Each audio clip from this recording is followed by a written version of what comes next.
नमस्कार दोस्तों, एम्प्लॉय खबर चैनल की एक और नई वीडियो में आप सभी दोस्तों का फिर से एक बार स्वागत है। कल 3 फरवरी को एनएससी के राष्ट्रीय अध्यक्ष कमांडर अशोक रावत जी ने देहू महाराष्ट्र में ईपीएस 95 पेंशन धारकों की एक सभा को संबोधित किया। इससे पहले सभा में पहुंचते समय महाराष्ट्रीयन तरीके से वहां पर लोगों ने इनका जोरदार स्वागत किया।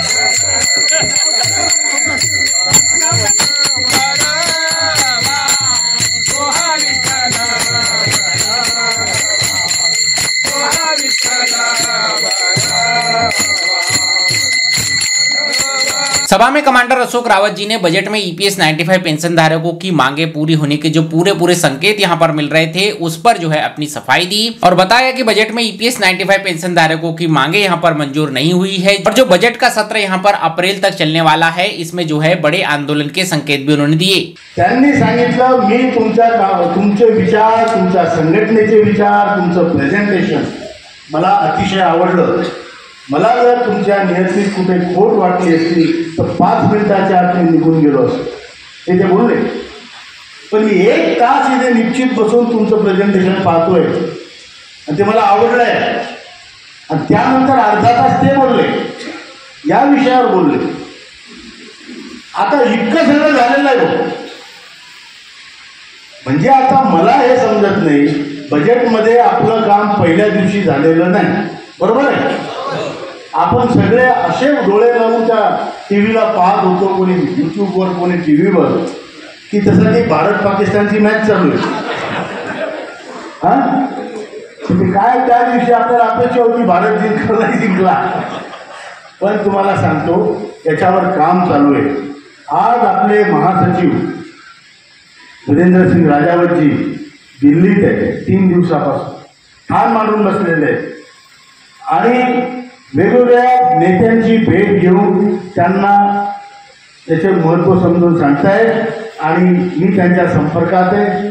मी आज इमाम अलीजींशी बोललो, सगळ्या महत्त्वाच्या मोठ्या लोकांशी आपले संपर्क चालू आहे। हिंमत सोडायची नाही।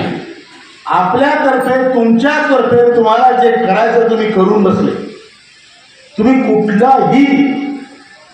कुठलाही प्रयत्न सोडलेला नाही।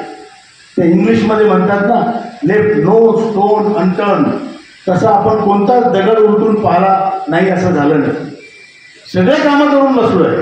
आता बॉल सरकारच्या कोर्टमध्ये आणि सरकारला ते करायचं आहे आणि ते सरकारने केलं तर आपली अर्धम्यान केलेली तलवार आपण म्यानात टाकू आणि त्यांच्या पाया पडू, बरोबर आहे। आणि नाही तर तलवारीची मूठ अजून आपल्या हातात आहे, लक्षात घ्या। ती उपसायला किती वेळ लागतो बोला पुणेकर, किती वेळ लागतो तलवार उपसायला? संघर्ष करायची तयारी तरी सुद्धा ठेवायची, मान्य आहे का? मान्य आहे का? मान्य आहे का?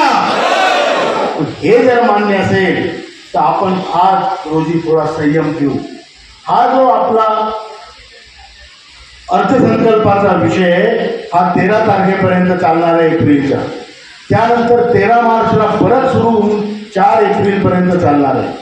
13 फेब्रुवारी ते 13 मार्च नसणार आहे आणि 13 मार्च ते 4 फेब्रुवारी परत असणार आहे। 4 एप्रिल सॉरी। त्यामुळे आपण संयमही ठेवू आणि आपली मूठ तलवारीच्या ज्ञानात घातलेल्या तलवारीचा हँडल मूठ आपल्या हातात पक्की ठेवू, मान्य आहे का?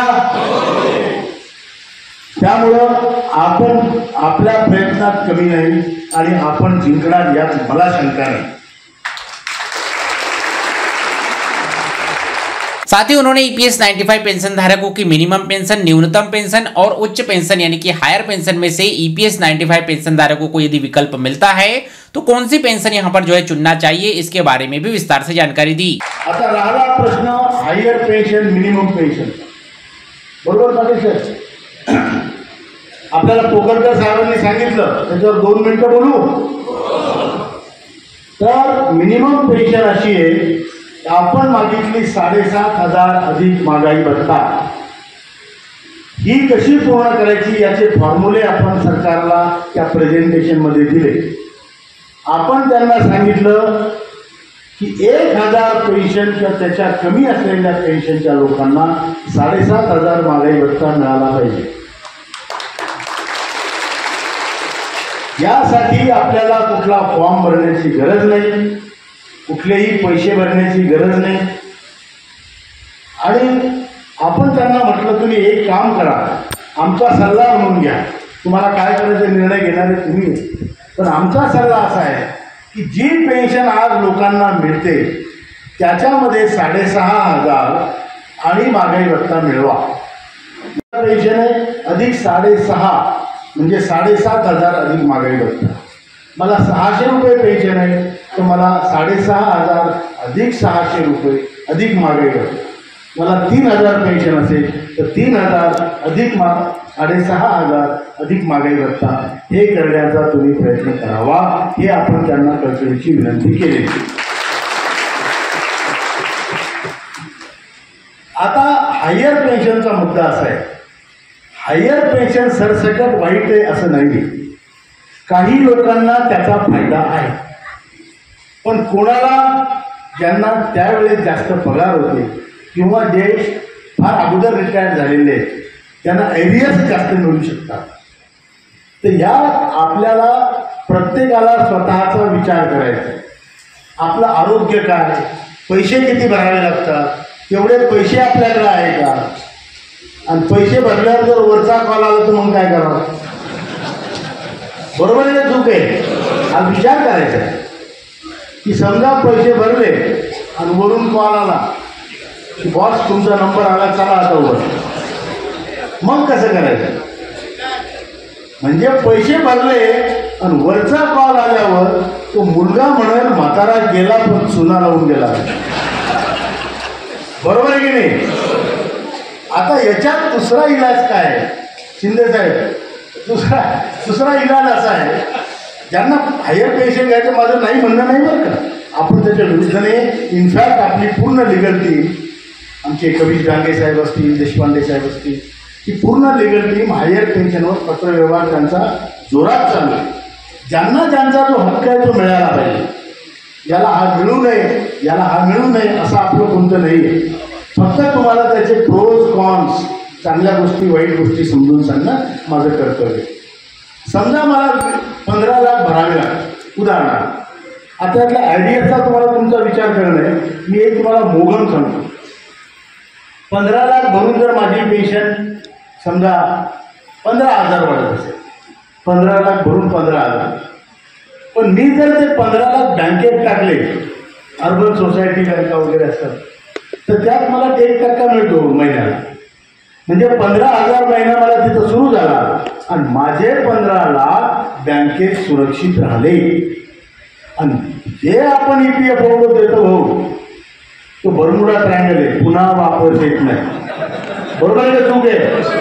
मग त्या EPFOच्या मड्यावर घातल्यापेक्षा आपण बँकेत ठेवणं परवडतं नाही. पण हे करण्या अगोदर तुम्हाला एरियर्स किती मिळतं याचा हिशोब करणं आवश्यक आहे. हायर पेन्शनमध्ये जे आज इंटरेस्टेड असतील त्यांना सांगतो, आपल्या संघटनेने वित्तमंत्र्याला सांगितलेलं आहे की तुम्ही मिळणारे एरियर्स आणि भरणारे पैसे ह्यामध्ये बुक ॲडजस्टमेंट करा. म्हणजे समजा मला 8 लाख भरायचे आणि 10 लाख मिळणारे, तर मला 2च लाख द्या. आणि समजा मला 7 लाख भरायचे आणि 5 लाख मिळणार, तर माझ्याकडून 2 लाख घ्या. माझे पूर्ण पैसे मला घरदार विकायला लावून घेतात, ते गहाण ठेवायला लावून घेतात आणि मग 2 वर्ष मागं फिरवून मग माझा एरियर देतात. हे करू नका. हे श्रीमंत लोक नाही आहेत, हे आपण त्यांना सांगितलेलं आहे. आणि त्यामुळं हायर पेन्शनचा मुद्दा ज्यांना लागू होत असेल त्याच्यावरही संघटना काम करते, लिगल टीम आपली काम करते, मंत्र्यांना पत्र पाठवते आणि त्याचा पाठपुरावा करते. आणि जो मिनिमम पेन्शनचा विषय, तो विषय इतका साधा आहे की तो सर्वांना लागू व्हावा. त्यात काही पैसे भरायचं काम नाही, कुठला फॉर्म भरायचं काम नाही. सभा के अंत में हम सब एक है और ज्येष्ठ भारत श्रेष्ठ भारत के नारों के साथ सभा का समापन हुआ. याचा अर्थ हा आहे की आपण इथे जे जमलो ते जाती पातीच्या धर्माच्या भरोशावर जमलो का? आपण कर्माच्या भरोशावर जमलेलो लोक आहे. कारण आपण कामगार आहोत आणि कामगाराचं नातं कर्माचं नातं. बरोबर आहे, चूक आहे? म्हणून आमचं त्याला कारण आहे.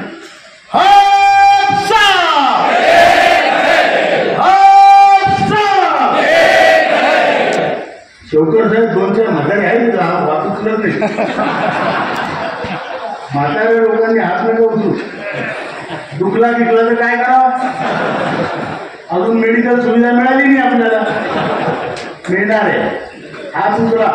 आपल्याला पती पत्नीला मेडिकल सुविधा 100% मिळणार आहे 58 वयापासून.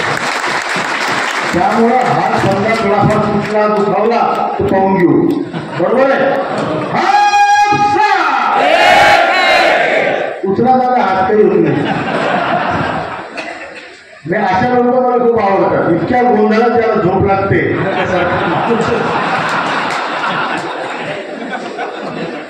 दुसरा नाव आहे आपला ज्येष्ठ भारत श्रेष्ठ भारत. याचा अर्थ मी सांगतो तुम्हाला. आपला भारत देश जगातला सगळ्यात ज्येष्ठ पुरातन देश आणि जगातला सगळ्यात चांगला श्रेष्ठ देश आहे. याचा आपल्याला अभिमान आहे की अशा ज्येष्ठ आणि श्रेष्ठ देशाचे आपण ज्येष्ठ आणि श्रेष्ठ नागरिक आहे. आपण कमी नाही आहे, आपण नंबर 1 आहे. बरोबर? म्हणून ज्येष्ठ भारत श्रेष्ठ भारत. ज्येष्ठ भारत श्रेष्ठ भारत, ज्येष्ठ भारत श्रेष्ठ भारत. तो इस तरह से ईपीएस 95 पेंशन धारकों को जागरूक करने के लिए, संगठित करने के लिए फिर से एनएससी के राष्ट्रीय अध्यक्ष कमांडर अशोक रावत जी का यहाँ पर जो है कैंपेन चालू है. और देहू महाराष्ट्र में कल यहाँ पर जो है ईपीएस 95 पेंशन धारकों की एक बड़ी जनसभा यहाँ पर हुई, जिसके बारे में आज के इस वीडियो में हमने आपको यहाँ पर जानकारी दी. उम्मीद करता हूँ आज के इस वीडियो में दी गई जानकारी, ये इन्फॉर्मेशन आपको पसंद आई होगी. ये वीडियो जानकारी आपको अच्छी लगी हो तो वीडियो को लाइक कीजिए, अपने सब दोस्तों के साथ शेयर कीजिए. मिलते हैं आपसे अगले वीडियो में. तब तक के लिए जय हिंद, वंदे मातरम.